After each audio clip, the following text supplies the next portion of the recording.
नमस्कार विद्यार्थी मित्रांनो, तुमचे स्वागत आहे आपल्या यूट्यूब चॅनलवर। आजच्या या व्हिडिओमध्ये आपण पवित्र पोर्टलबद्दल या व्हिडिओच्या माध्यमातून मोठी अपडेट जाणून घेणार आहोत।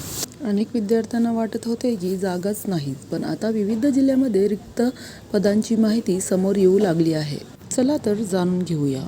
आता आपण जाणून घेणार आहोत कोणकोणत्या जिल्ह्यामध्ये किती जागा रिक्त आहे याची अपडेट मी तुम्हाला देणार आहे। तर BMC मुंबईमध्ये तब्बल 90 क्रीडा शिक्षकांच्या जागा आणि 84 कला संगीत विषयाच्या जागा बिंदू नामावलीत समाविष्ट करण्यात आलेले आहे।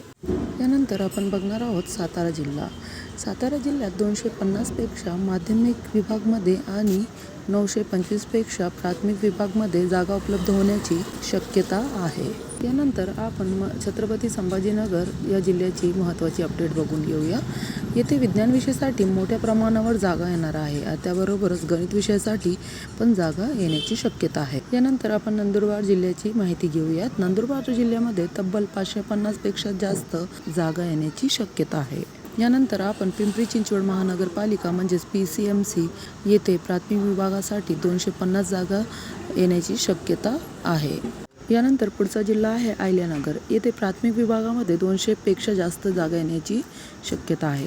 त्यानंतर नांदेड जिल्हा येथे 250 ते 300 जागा येण्याची शक्यता आहे। त्यानंतर येतो सोलापूर जिल्हा। सोलापूरमध्ये प्राथमिक विभागामध्ये 270 आणि माध्यमिक विभागामध्ये 310 जागा उपलब्ध होण्याची शक्यता आहे। यानंतरचा जिल्हा आहे सांगली।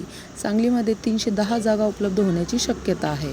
यानंतर येतो पालघर। पालघरमध्ये 800 पेक्षा जास्त जागा येण्याची शक्यता आहे विद्यार्थी मित्रांनो। पुणे जिल्हा परिषदमध्ये 338 पेक्षा जास्त पद येण्याची शक्यता आहे।